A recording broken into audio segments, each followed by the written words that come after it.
saw Joe Hill last night in the miners' union hall. Says I, but Joe, you're short and gone. Says he, I'll never fall. Says he, I'll never fall. I dreamed I saw Joe Hill last night, alive as you. Rossland, British Columbia, an old gold mining camp turned popular ski resort today. Rossland has a long history full of get-rich-quick intrigue and tales of the local mine workers' struggles for rights and social justice. Part of that history is hidden in the historic Rossland Miners' Union Hall, where persistent rumors suggest that Joe Hill, the famous wobbly protest singer, spoke and sang. Built in 1898, it provided support for striking local miners in 1901 and became a meeting place for union activists as well as a venue for union events and activities. Hill was often seen on the picket lines of his union, the Industrial Workers of the World. Sometime in 1911 or 1912, he picketed with striking wobblies in the Fraser Canyon. There he penned his song, Where the Fraser River Flows. There is a local belief that he could have wandered farther east to Rossland, seeking a hideout from the pursuing authorities, who were never far behind the radical singer-songwriter. What I do know is that when I first came to Rossland, there were old-timers who had been children who were of union families who said their fathers had seen him here, seen him play at meetings, at union meetings in the Miners' Hall, and that the Pinkertons did come after him here, and that they had helped hide him in secret rooms. You know, there's talk that he was here and was a speaker on a couple of different occasions. I don't know what those events would have been, but also the rumor that later on, when he was sought after by authorities of a whole pile of different natures, he hid out, or he was hidden out in the Rossland Miners' Hall and didn't leave there for all, the period of time that he was here. Wasn't seen in town, but the rumor was that he was here. It would have been the first time a wobbly came to town.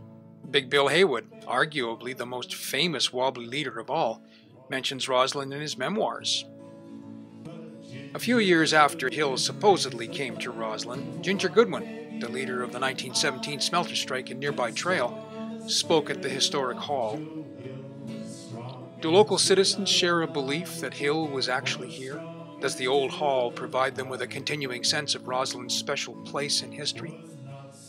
Well, I think it had a big influence. I think his presence was an influence no matter where he was, and the fact that in this area here there were a lot of things going on at the time, especially with union activism and communism and all kinds of things that were happening through the union movement.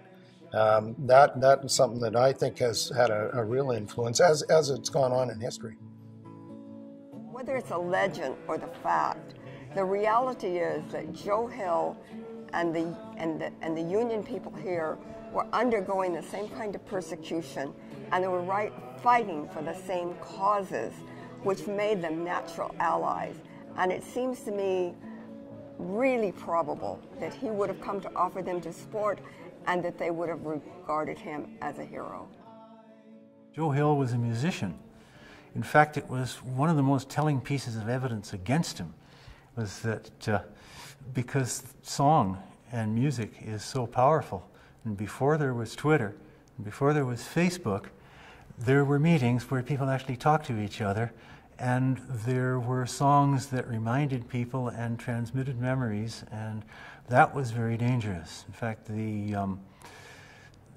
police chief of San Diego sent a note to the Salt Lake City police chief when Joe was arrested, and he said, "You have certainly got the right man. He is definitely an undesirable citizen. He is somewhat of a musician and a writer of songs for the IWW." And that was the telling thing about why they were so nervous of Joe Hill. He could pull people together, and he could do it with song, and then they would remember. Today, the Rossland Miners' Union Hall is not so much a union hall anymore, though its legacy as such is intact. It now serves as a community and cultural center. An annual film festival is held here, among other activities. just walking around this hall and looking at what the miners said they wanted built and what they paid to have built with their own money. The bosses didn't build this, the government didn't build it, the miners paid for it out of their own pockets. And they built a hall that is not just an enclosed space to hold meetings. It's a thing that when you walk in, it says, this thing has dignity. It's got presence. It's got continuity. It's got quality. It's intended as a heritage. And they didn't build it for the few miners who are going to be here for a few years. This building was built to stand as part of the community. I saw Joe Hill last night in Rossland Miners Hall. There wasn't any solid historical evidence that proved Joe Hill was ever in Rossland. No graffiti scratched on a back wall reading "JH was here." No ghost hiding in the rafters of the 4th floor attic. Still, what does remain is the rumor of his visit, a kind of rural urban legend perhaps, and a fighting spirit that can still inspire young and old alike to stand up for what they believe is right and just. In fact, the legend of Joe Hill's secret Canadian hideout still resonates at the Joe Hill Coffee House once a month, when some of his songs can still be heard bouncing off the big ceiling beams of the Rossland Miners Union Hall.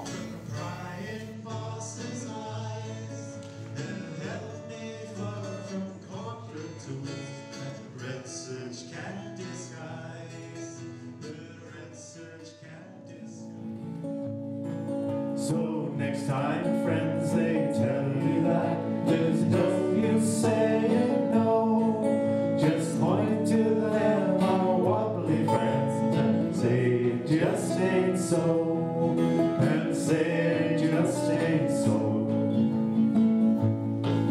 I dreamed I saw Joe Hill last night in the Miners Union Hall.